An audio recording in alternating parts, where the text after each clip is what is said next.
The first portion of the film is very important. Almost, I would say, comical, no emotional weight given to the proceedings in the first half of the film. Breakup scene is like one of the most beautiful breakup scenes I've seen in any film.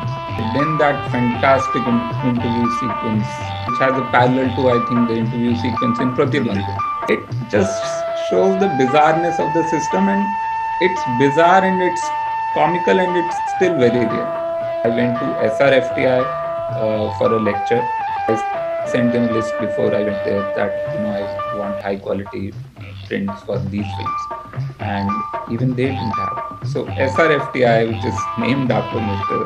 Satyajit Ray, also doesn't have, and they didn't even have a couple of films. They said Chidiya Khana, we don't even have a film, and which is so sad. Slowly it gets bleaker and bleaker and bleaker, and by the end of it, yes, it is probably the most cynical ending also. There are so many rays, actually, there's not just one ray, because it would not be an exaggeration to say that no filmmaker like Ray exists anywhere in the world or has existed and probably will not exist.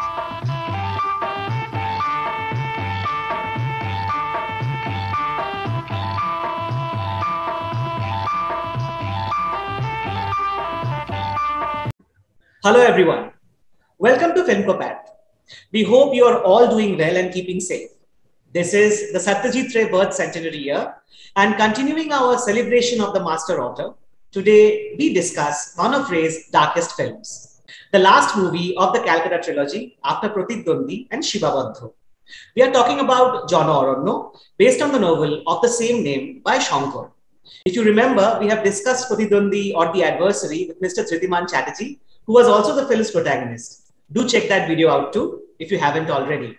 And today, to discuss Jana Aranya or The Middleman, we have with us acclaimed poet, writer, stand-up comedian, and the winner of the National Award for Best Lyrics in the year 2015, Mr. Varun Grover. Varun, it's a pleasure to have you today here with us to discuss this masterpiece. Hello. It is my pleasure that, it is actually everyone's pleasure that they get to see Ray Saab cinema. And it is my pleasure to talk about it, to be, to be considered worthy of just talking about his cinema in public, because I know one, as I was saying, Bangla is not my language, and I've been to Kolkata a few times, but yeah, I mean, I don't really understand all the cultural references or the history or the context of a few things.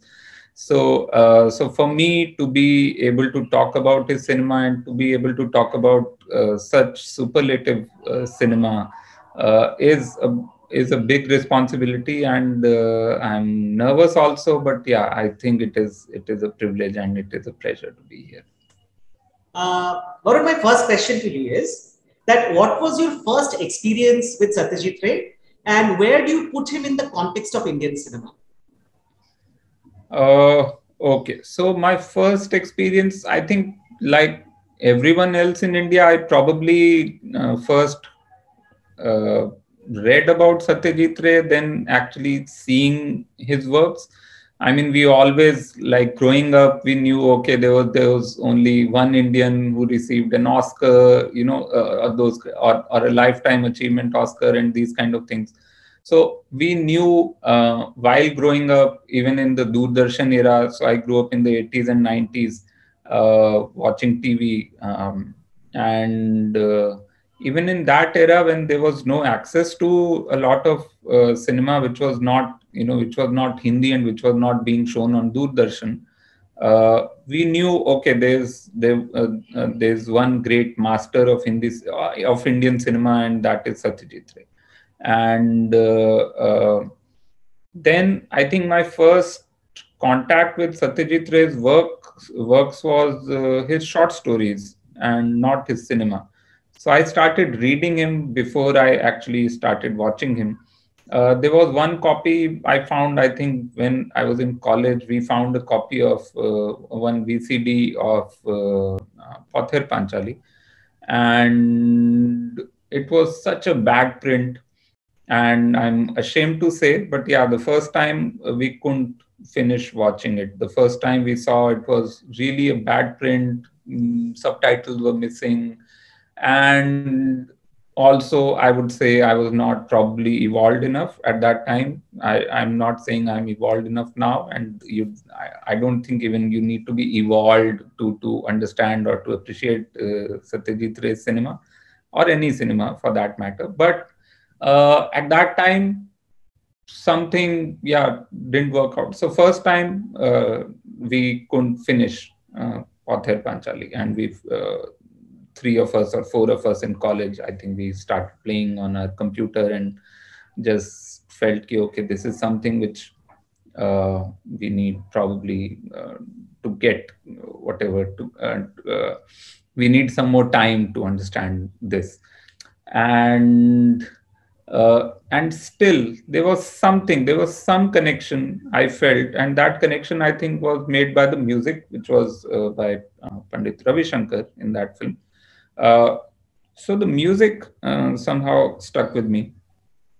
And so my second contact was through the music of Mr. Ray, music in his films. And not all of it was by Mr. Ray himself. I think in the initial few films it was by Pandit Ravi Shankar, and then at some point, Satyajit Ray started composing himself.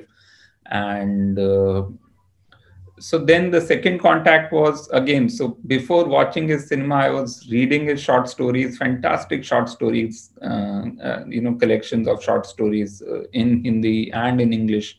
I think I read a big bunch of Hindi short stories first, and then I found another collection which was translated in English. And then I found his music. So then at some point when I moved to Bombay, which was 2003, 2004, 5, we found a big bunch of CDs from FTII. Some student had made a whole bunch of CDs of Mr. Ray. And then there was one music CD which had music from Satyajit Ray's films. And again, this time somehow I felt, okay, probably because of that experience with that bad quality VCD of Pathir Panchali. So I just started listening to the music. So my second contact was music, and it was beautiful. It just opened a world for me without any visuals. And then I think after that, the first film I watched was Gopi Gayan Bhaga Bain, and that just won me over. That was the world. I mean, it was still a bad quality VCD, and it's a shame that probably the biggest shame for Indian cinema is that we have lost so many films, and from the 30s and 40s, and even films like one of, if not, I mean, if not the greatest, then one of the greatest filmmakers, which is Satyajit Ray, and we still don't have all of his works restored and all. I mean, still, I think Taxi Driver film, Abhijan, yeah. So it still has a very bad quality print going around, and in fact, I went to SRFTI for a lecture, and I sent them a list before I went there that I want high quality prints for these films, and even they didn't have. So SRFTI, which is named after Mr. Satyajit Ray, also doesn't have, and they didn't even have a couple of films. They said Chidiya Khana, we don't even have a print, and which is so sad. So that is one, I think, one hurdle. If that was not there, probably I would have discovered Satyajit Ray's cinema probably 6, 7, maybe 10 years earlier than I discovered actually. And then Gopi Gayan Bhaga Bain. And after that, I think it was just the floodgates open. After that, I went back to Pathir Panchali, and it was fantastic, even in a similar bad print, first time I watched. On my laptop only, bad print, and still it just took me on a journey. And then luckily a few years ago, I think Mumbai Film Festival, Mami, they did a restored version screening of all three Potter, Panchali, and Oput trilogy, basically. And watching them on big screen, the restored version, I think that's like one of my best film watching memories of, and that is something I'll always remember. I mean, seeing those films on big screen and with that best quality sound and visuals, and they are, I mean, that's something which takes me to the second part of your question, which is basically, you said, how do I see Mr. Ray's cinema in the context of, history of Indian cinema, or so I think it would not be an exaggeration to say that I mean, no filmmaker like Ray exists anywhere in the world, or has existed and probably will not exist. I mean, we can talk about, okay, parallels in, say, in Western cinema, or say Russian cinema,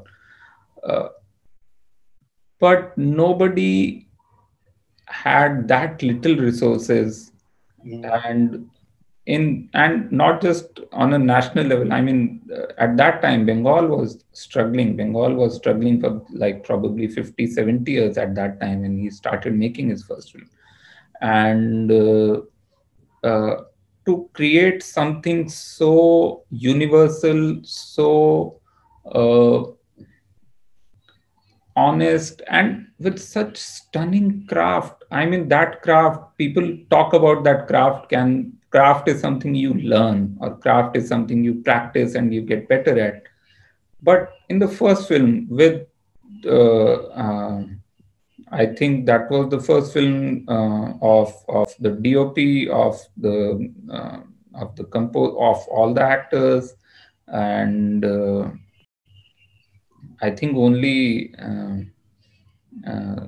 I forgot the name of the actor who played Dadi. Chunibala Devi. Yeah, she only had some theater experience, and I think, and to create something which actually gets better with time and actually gets better with every viewing. So now that is something, I don't think I can say that for pardon for comparing, but films like Casablanca, or films like I mean Orson Welles films and all, they feel fake, and they feel like fake in the sense, okay, they might have been realistic for those times, but something which still feels realistic, performance wise, taking wise, narration wise. So that's something which is, I think, once in a millennium kind of phenomena, and it's a blessing for us Indian filmmakers, and I don't think we really appreciate it that much. That one of the greatest filmmakers in this world, where there are like thousands, lakhs of films which exist, and lakhs of filmmakers that have existed for the last 120 years or so, and among the top three is one of our own, somebody who was telling our stories, who was telling stories that are still very, very relevant. I mean, take Ganeshatru. It's the story of our times right now. Everyone who is on the side of science is being lynched and is being kind of bullied from every side, and science is whatever. So all these, and every film of his has themes which are still so resonant. Part of it has, I mean, part of the credit has to go to our country also, that we are not progressing from that mindset.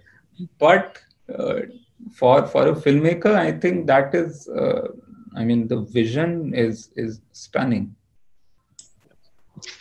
Okay, Varun, let's come to Jana Aranya, our film that we wanted to discuss. And Ray himself considered it to be a pretty bleak film. And if you go by, the Ray followers, we kind of consider it to be one of his most cynical, Yeah.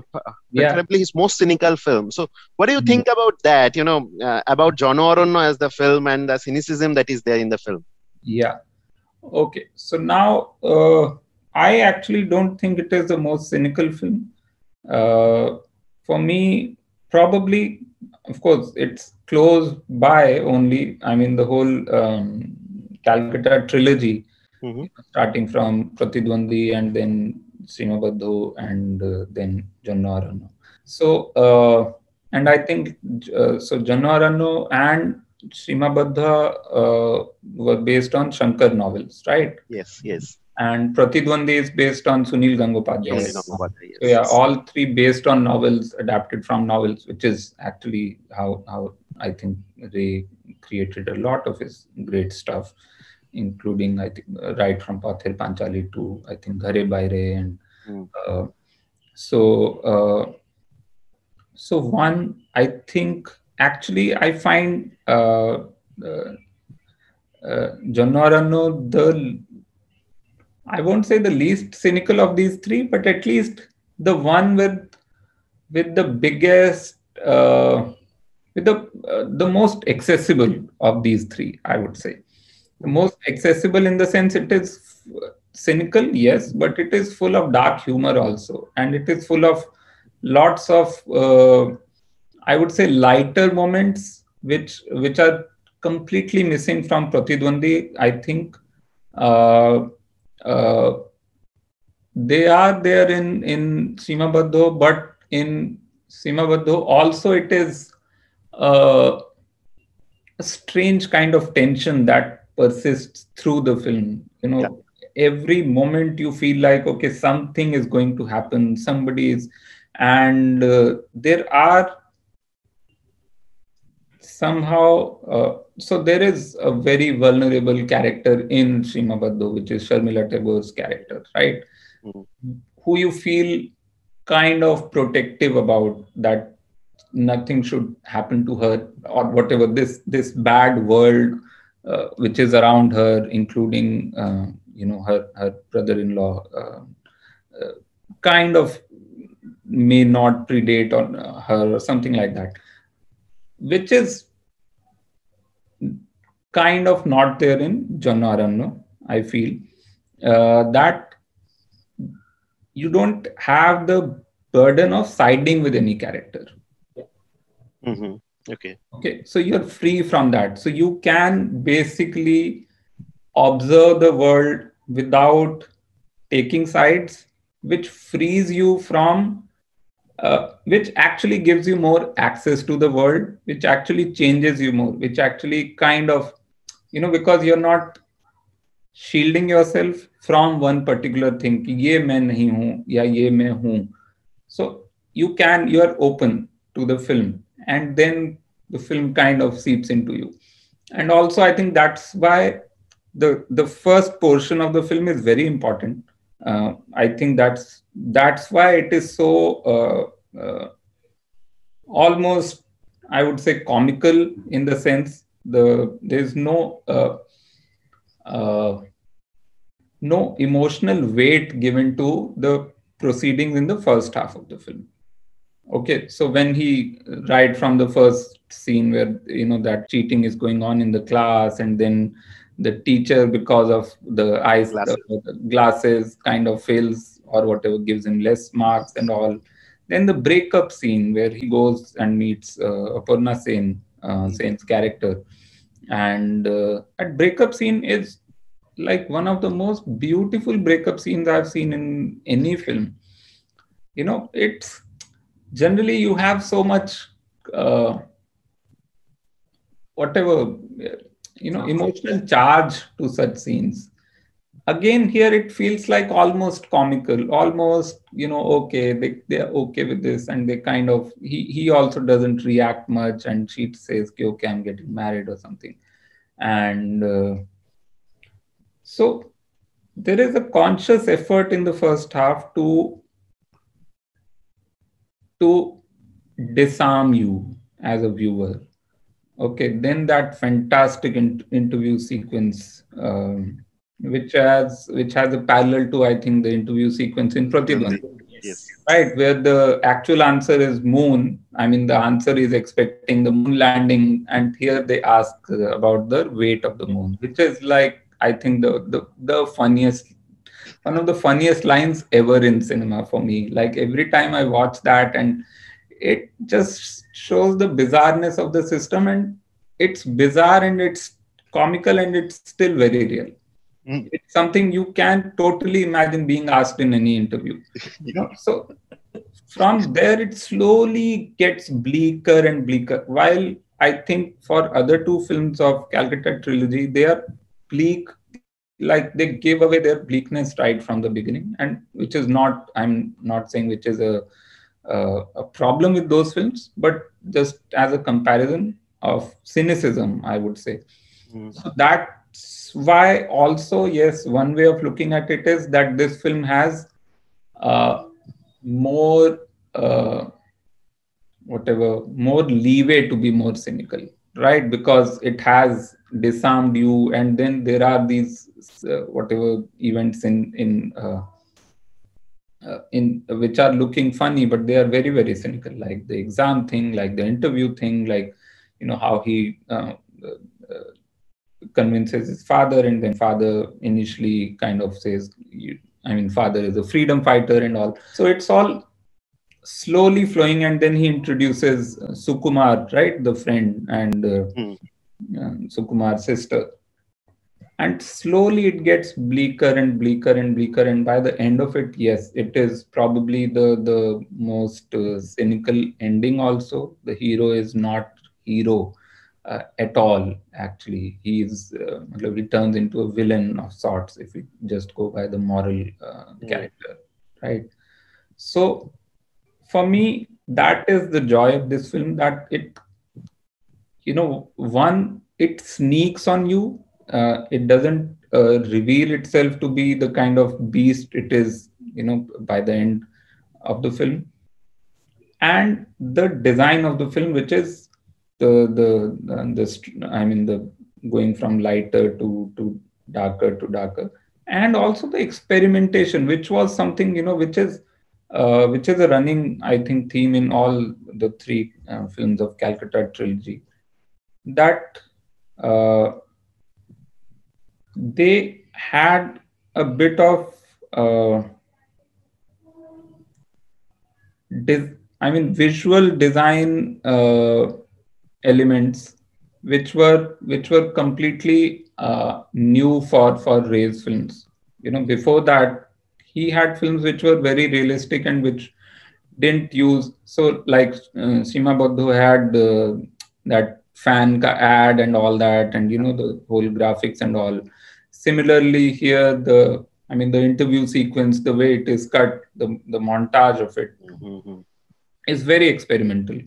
So now that experimental bit, I feel also help the films to be not that bleak, because I believe somewhere Ray also understood or felt that otherwise the films may be too bleak, or maybe he was just looking for that. I mean, he was in that phase where he wanted to bring his, from what I know, bring his design and illustration, the ad agency background he had into that kind of experimental thing into these films. So so for me, these films, all three of them actually, and I feel they get overshadowed by Opus Trilogy and by Charulata and Mahanagar, and sometimes here, Gupigain and say Feluda, No. Yeah. yeah, so Sonar Kela and all. So then there are so many rays actually. There's not just one ray, because there is one, okay, the initial ray, and then even in initial ray there is a Paris Pathar there, and then there is one for, like, who was making films for, in a way, children or young adults and all. And then there is this slightly philosophical, I would say, Aranya, Din Ratri, and Agantuk, And then there was this Angry Ray, which was only these three films, I would say, or maybe Abhijan also is quite angry as a film. And or I would say Ghare Baire also in a way slightly angry protagonists. But yeah, these four, Calcutta Trilogy and Abhijan, with and so there is that social consciousness and completely, while the first few films were completely, uh, I would say, okay, they were personal stories, but they were cut off from the contemporary politics and socio-political atmosphere of the country at that time. While these were very, very alive to those problems and to those frustrations, and so that's something which is very fascinating, that how could one filmmaker, he kept churning out films, and then every film had something new to offer.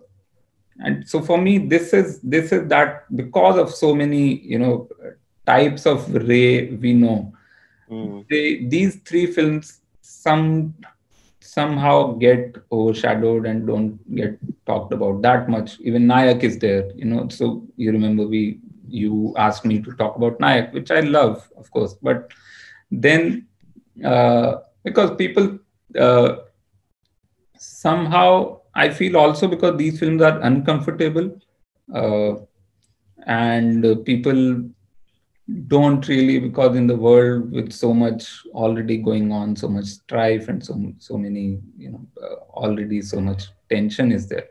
So people, I think, want to either look at the idyllic world of Oput trilogy, which is idyllic, full of personal tensions and all, but still it feels like such a calming world and such a cathartic world. While there's no catharsis in Calcutta Trilogy, there's only a very strong niggling tension you live with. So yeah, that is. I think that is the importance of these films for me. Well, you touched upon the protagonist of Jana Aranya and Shomnath. And basically, we see that there is no redemption for Shomnath in the end. You already touched upon it. And then we have the protagonist of Pratik Siddhartha. Yeah. And if you look at his character arc, in the end, there is some redemption for his character. And we have to keep in mind that these two films have been made only 5 years apart. So why do you think there is such a change in Ray's approach about the protagonist? Why this suddenly an idea which came to him, that he changed the outlook of the protagonist, or how you feel about the protagonist in these 5 years? Okay. I don't. I mean, I never really thought about this connection or this slight change, but I think as years went by, I think maybe Ray also became a bit more cynical. Like, he wanted to talk about cynicism in Pratidwandi, and then still didn't, probably was not convinced totally about like a complete nihilistic attitude by the end of it. And then the politics of India in 70s, as we keep reading about how all the three films are set in the background of Naxalbari movement and all. And then by 1976 or 7, emergency was already there, and I'm sure that had some impact on the because the whole story about middlemen and all is very close to how how the politics was working at that time. Though the film is not at all talking about politics, and they are business people, and they're working for different businesses. But we all know by 75, politics and business were quite similar or mirroring each other. And politics was also run by these middlemen, these bunch of middlemen who were working for, say, Sanjay Gandhi, or or any of the politicians of those times.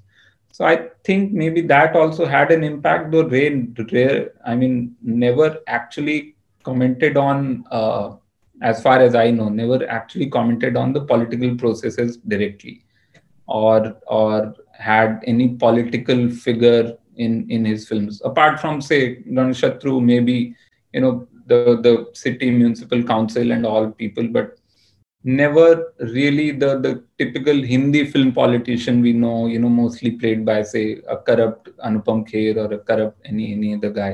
Like, so that kind of figure is missing from Ray's cinema, I think, which was very prominent in Hindi cinema right from 70s and 80s, and even from 70s, in Hindi cinema had this corrupt cop, corrupt politician, corrupt businessman. But I think Ray stayed away from that. And when he wanted to talk about corruption, he went very personal and very micro in these worlds, like in Shima Badho also, and in our Jana Aranya also, and then later Ganeshatru also. There's a very interesting commentary on the education system also in Jana Aranya. Maybe starting from the first scene where the cheating is going on, the evaluator who cannot mark properly because of absence of glasses. And then what we see is, the real education, how to live, is coming from very different people whom Somnath meets, Robi Ghosh's character, Utpal Datta's character. So, what do you feel about this? Does the education system really let us learn to live? I mean, the way we have to face the world. Yeah, so I think that is also like a solid comment in the film about the education system, and which again I think is almost a constant from Pratidwandi too here, about how we kind of select people, or how we see merit, or what is our understanding of merit, or what is our understanding of simply getting a college degree or something like that, and then the world outside. There is no connect between these two, and that is still the case, which is something which I also learned while I was doing my engineering from BHU, IIT BHU, and our civil engineering course, and then in the third year I had to come and do a summer internship. And so I got my summer internship at a place, and I went there, and I figured, okay, I know nothing. Of course, that could also be because I was a kind of not a very good student, but that was the experience across the board, that what we are taught and what the world is, there's really no connection. And that's something which I think Ray kind of puts forward the theory that not only harms that not only is it's an obstacle, it actually creates space for corruption, right? Or it actually creates space for any kind of malpractices, because people are not really being told, and especially for a character like, say, our Pradeep Mukherjee's character, Somnath. Yeah, Somnath. So for a character who is not really a wheeler dealer by right from whatever his early days, he's somebody who is quite innocent when he starts doing it, and he's taught the ropes by Robi Ghosh and by Utpal Datta's character, and so those things kind of also. So I think there's a reason why his character is shown as this slightly innocent guy, who is hoping that he'll get good marks, and he'll get a good job, which is which, as the film kind of says, which is the dream of, I think, every or was the dream of every good middle class Bengali at that time, to simply just get into a job and I think even now that is the case. Yeah. No, but yeah, that is true for, I think, almost all of India. Everybody wants simply a job and just live their life peacefully. But yeah, but the world is quite cruel, and we are not taught that. Varun, let us talk about the women in Jana Aranya. They seem to be so much more practical than the men. If we see in Prutidwandi also, we see that there are women are practical there, but here it is like much more in the open. It's also in the way the women are shown. There are scenes like where the curtains are pulled apart, where women are changing, and there's this sense of voyeurism that's hardly there in Satyajit Ray films, if you think about it. So, what do you feel about this portrayal in Jana Aranya? So that again, I feel is hinting at the gaze, the male gaze of the film, which is basically the gaze is slowly becoming voyeuristic through the film. It's not like voyeuristic, I think, right from the beginning. As we see, him getting more and more involved in the middleman business, the gaze keeps getting more and more, I would say, voyeuristic and even sexist at some point. And I think that is the choice Satyajit Ray took at that time to indicate again similar things of corruption, of morals, basically, which I feel also is there in Pratidwandi quite a lot. The sister. Yeah. So it is slightly discomforting to watch, and now, though again going by, I think, cinema of those times, it was probably in line with how to portray these things. But now it feels voyeuristic and slightly out of line with the aim of the film.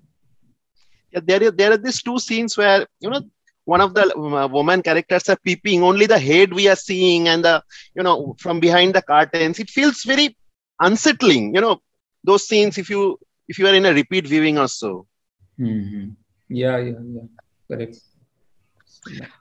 Varun, the last question around, I don't know. I mean, wanted to talk about Robbie Ghosh, because we Bengalis, we think him, one of the best actors we have had, maybe one of the best in the country. But then he was more of a, the comic timings, the comic lines, and comedy does not travel that well across, languages. So I was very keen to understand, outside the Bengali world. So if you are watching Robbie Ghosh in this film or say any other film, Gopika in Bhagabain, Aranya Dinrat, what do you think about his performances and him as an actor? Okay, I love him. I think first of all, he has a great face, and so as I said, my first Ray film was Gopigain, and then I was surprised to see him in this one. Actually, to see him as I think he's the one who eats with him at Flurries. Yeah. Flurries only, right? Yes.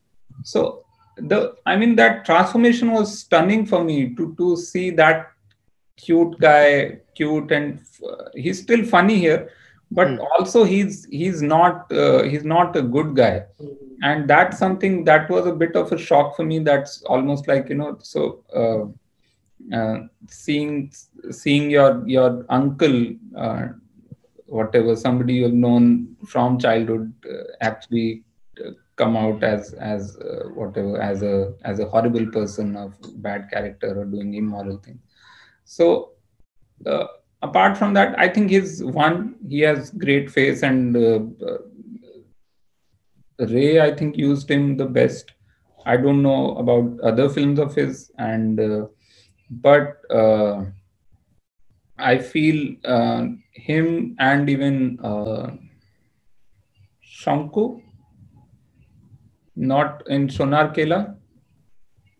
Sonar Kela, yeah. Yeah. The Lalmohan character, you were saying. Yeah. Santosh Datta. Santosh Datta. Oh, Jatayu. Sorry, I'm saying Professor Shanku. No, yeah, Jatayu. Yeah. So yeah, these Ray had a knack for finding these characters who otherwise really won't fit into like conventional cinema or won't fit into these kind of roles, and he would they would actually make the whole thing so believable, so real, because of their that very day-to-day vibe, that not really, though I think Robbie Ghosh had a slightly over-the-top performance every time, and still that over-the-top felt so natural for him. It was not like he was trying to overact or something. that felt very natural to his whatever general mannerisms and all. So for me, yeah, he's always been like a joy to watch. And I was just actually just before I was checking what all he has done apart from Ray films, and I found out that he was in one episode of Byomkesh Bakshi, the TV show. So yeah, so I'll go and check the episode now again, what role he played. Apart from the Ray films, there is this Tapon Sinha film called Golpo Holeo Shotti, which is marvelous. It's actually, the original for Bawarchi, the Rishikesh Mukherjee, Rajesh Khanna one. He's fantastic in that one. Okay. Oh wow. Okay. Which role he's playing in that? He's the Bawarchi. Oh, he's the Bawarchi. Yeah, wow. Yeah. Okay, amazing. Yeah. Okay. I'll check that out. I think if there is a good print available somewhere. I think it is on YouTube. It is available. It is on YouTube. I think. I will share you the link if I get that one. Okay. Perfect. Thank you, Varun. It is such a pleasure talking to you and getting enlightened on your views. And we hope that some other day we can have some more of your time to discuss something else. But thank you. Thank you so much for today, Varun. Thank you. Yeah, I had a great time talking. We'll connect later again, Varun. Thank you so much. Thank you. Bye.